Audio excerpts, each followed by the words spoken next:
Good morning students. आज आपको संस्कृत के बारे में कुछ विशेष जानकारी दी जाएंगी। जैसे कि पहले भी मैंने आपको बताया था, आपका जो सबसे फर्स्ट चैप्टर है वो है वर्ण, यानी कि वर्ण संयोजन होता है और होता है वर्ण विच्छेद। तो मैं इनके बारे में बताना चाहता हूँ। जब हम वर्णों को अलग अलग करके लिखते हैं तो वो वर्ण विच्छेद कहलाता है। एक शब्द होता है हमारे पास, शब्द किसे कहते हैं? वर्णों के सार्थक समूह को शब्द कहते हैं। जब हम उन शब्दों को अलग अलग करके लिखते हैं तो वो वर्ण विच्छेद कहलाता है। अलग अलग करने का मतलब क्या है कि जितने भी शब्द होते हैं उनमें दो व्यंजन और स्वर होते हैं। व्यंजन में से स्वरों को अलग करके लिखना होता है, वो वर्ण विच्छेद कहलाता है। प्रत्येक वर्ण में जितने भी व्यंजन होते हैं, प्रत्येक व्यंजन में एक स्वर की मात्रा होती है, और जिसमें स्वर की मात्रा नहीं होती वो हलंत होता है। यानी कि पहले तो सबसे पहले हलंत कैसे लिखते हैं, ये तिरछी रेखा के रूप में होता है। अब बात ये आती है कि हलंत किसे कहते हैं? हलंत कहते हैं स्वर रहित व्यंजन को, यानी कि जिस व्यंजन में कोई भी स्वर ना हो उसे हलंत कहते हैं। जैसे मैंने लिखा पै, अब पै में तो है, इसके नीचे हलंत लगा दो। कै के नीचे हलंत लगा दो, तो ये स्वर रहित क्या है? स्वर रहित व्यंजन है, इसको हलंत बोलते हैं। आइए अब वर्ण विच्छेद के बारे में बात करते हैं। सबसे पहले मैंने एक शब्द ले लिया कलम, कलम का मतलब होता है लेखनी, जिसके द्वारा हम लिखते हैं। तो इसमें से हम जो स्वरों की मात्रा लगी हुई होती हैं, जैसे इसमें कोई मात्रा नहीं लगी हुई, तो जिसमें कोई मात्रा नहीं होती जिस व्यंजन में, उसमें ए होता है। इस बात का ध्यान रखें। क प्लस में अ और ल प्लस में अ और मैं प्लस में अ, ये बन गया कलम। मैं प्लस में अ। आइए मैं आपको एक बात ये जानकारी देना चाहता हूँ कि मान लीजिए पहले से ही हलंत हो, उसको कैसे लिखेंगे? या कोई अक्षर आधा हो, जैसे मैंने एक शब्द लिख दिया सस्ता, सस्ता। पहले इसके बारे में ध्यान से देखें।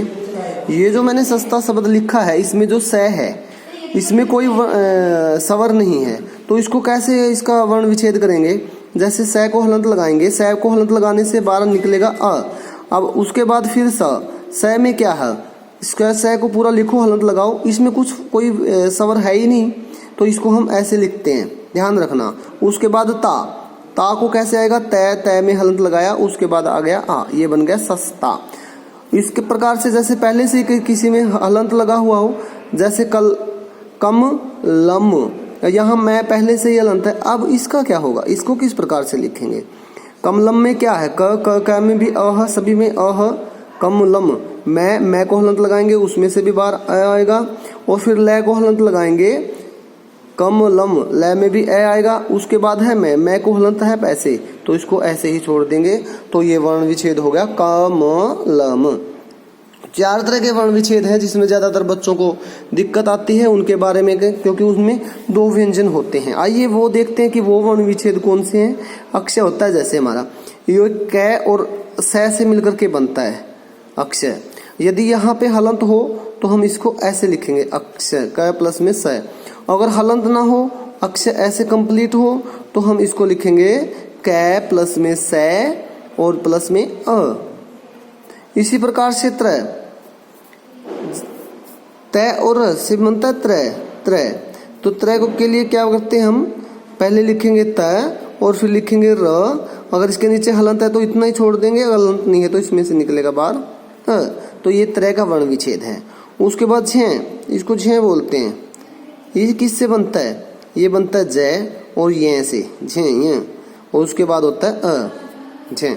और उसके बाद का वर्ण विच्छेद क्या है? एक होता है श्रय, श्रवण। जैसे स को हलंत लगाओगे तो उससे बाहर आएगा र को हलंत लगाओगे तो उससे बाहर आएगा अ, ये बन गया श्र। तो आप इनको ध्यान से देखो। अक्षय का जो वर्ण विच्छेद होगा, क और स कौन सी आएगी? स आएगी ये मूर्धन्यस्कार बोलते हैं इसको। 3 तरह की स होती है, मैं आपको बता देता हूँ।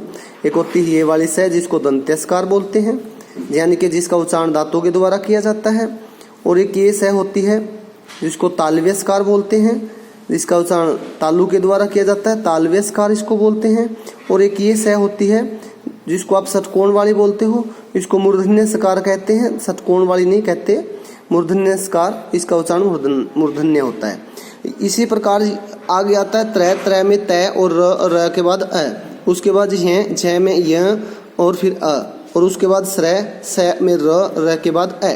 तो ये वर्ण विच्छेद इन चारों अक्षरों का इस प्रकार से वर्ण विच्छेद होता है। और जैसे कि हम कोई शब्द लिखते हैं, मान लीजिए हमने लिख दिया अग्नि या अग्नि लिख दिया या राम लिख दिया, सॉरी मैं इसको आसान रूप में आपको सिखा रहा हूँ।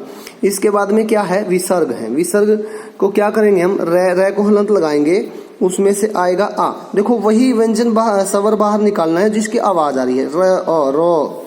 मैं में किसकी आवाज अ, तो राम मैं प्लस में है। आप इतना लिख के कई बार बच्चे छोड़ देते हैं, तो हमें क्या करना है, इसको अगर बाद में विसर्ग है तो विसर्ग लगाने हैं। हाँ, एक बात का ध्यान रखें विशेष रूप से, कभी भी व्यंजन के नीचे हलंत आएगा, कभी भी स्वर के नीचे आप हलंत नहीं लिखोगे। और व्यंजन के नीचे अगर हलंत नहीं लगाओगे तो भी आप गलत कर रहे हो। मैंने वर्ण विच्छेद करवाते हुए इन सारी काफी परेशानियों को देखा है कि बच्चे जब वर्ण विच्छेद करते हैं, कै लिख दिया हलंत नहीं लगाया, लय लिख दिया हलंत नहीं लगाया, क्या पता ए को हलंत लगा दिया। वर्ण विच्छेद का अर्थ होता है व्यंजनों में से स्वरों को निकालना। स्वर कैसे, ए तो वैसे निकलता है, बाकी सभी स्वरों की मात्राएं होती हैं वो निकालनी होती हैं। और उनको जो स्वर बाहर निकलते हैं ना, उनको कोई भी हलंत नहीं लगता। जैसे मैं एक बार आपको मैं बताना चाहता हूँ। जैसे आपने लिखा की, इसमें क्या है, इसका वर्ण विच्छेद क्या होगा, कै प्लस में ई कौन सी, दीर्घ ई। अगर यहाँ पे ये की ऐसे होता तो आप इस कै को हलंत लगा देते ऐसे क, और इसमें से हर सभी बाहर निकलता। तो जो भी मात्राएं होती हैं उन मात्राओं को, किनकी मात्राएं, स्वरों की मात्राएं, उन मात्राओं को बाहर निकालना होता है। और उन मात्राओं को बाहर निकाल करके लिखना ही क्या कहलाता है, क्या कहलाता है, वर्ण विच्छेद। और वर्ण संयोजन क्या होता है, वर्ण संयोजन में आपको पहले ऐसे मिलेगा क अ ल अ म अ, यानी कि अलग अलग वर्णों को एक साथ मिला करके लिखना, उसका एक शब्द बनाना। जैसे क में अ मिलके कै पूरा हुआ, ल में ए मिलके ल पूरा हुआ, और मैं में ए मिलके मैं पूरा हुआ, ये कलम बन गया। ये जो बन गया ये क्या बन गया, वर्ण संयोजन। संयोजन होता है इकट्ठा करना, और ये क्या था, ये था वर्ण विच्छेद। वर्णों को अलग अलग करके लिखना, वर्णों में से स्वरों की मात्राएं बाहर निकालना, व्यंजनों के नीचे हलंत लगा करके स्वरों को बाहर निकालना, ये वर्ण विच्छेद कहलाता है। आपने वर्ण विच्छेद के बारे में अच्छे से पढ़ा। और वर्ण संयोजन कहलाता है अलग अलग वर्णों को एक साथ मिला करके लिखना। मैं आपको बता देता हूँ, संस्कृत भाषा में 13 स्वर होते हैं और 33 व्यंजन होते हैं, और संस्कृत भाषा में 44 होते हैं कुल वर्ण। तो संस्कृत भाषा में 2-3 प्रश्नों पर आप ध्यान दें। सभी भाषाओं की जननी कौन क्या है, संस्कृत भाषा है।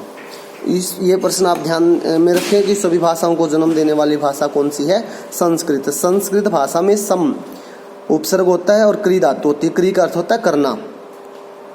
तो मैं आशा करता हूं कि जो मैंने आज आपको समझाया है वर्ण विच्छेद के बारे में, वर्ण संयोजन के बारे में, वो आपको अच्छे से समझ में आ गया होगा। और सबसे मेन, आप इन वर्ण विच्छेद और इन वर्ण संयोजनों के बारे में आपको पता होना चाहिए, आपको जानकारी होनी चाहिए। इसी के साथ आप सभी का बहुत बहुत धन्यवाद। होमवर्क में मैं आपको वर्ण संयोजन और वर्ण विच्छेद के कुछ शब्द भेज दूंगा, वो आप अपने घर पर प्रैक्टिस करें और फिर मुझे वापस मैसेज करें, ताकि मैं उनको चेक करूं, और जो आपकी कमियां रहेंगी उनको बता दिया जाएगा कि आपने इस वर्ण विच्छेद में ये मिस्टेक की हुई है, यहाँ से इसको ऐसे करना था, ठीक करना था। ओके, धन्यवाद।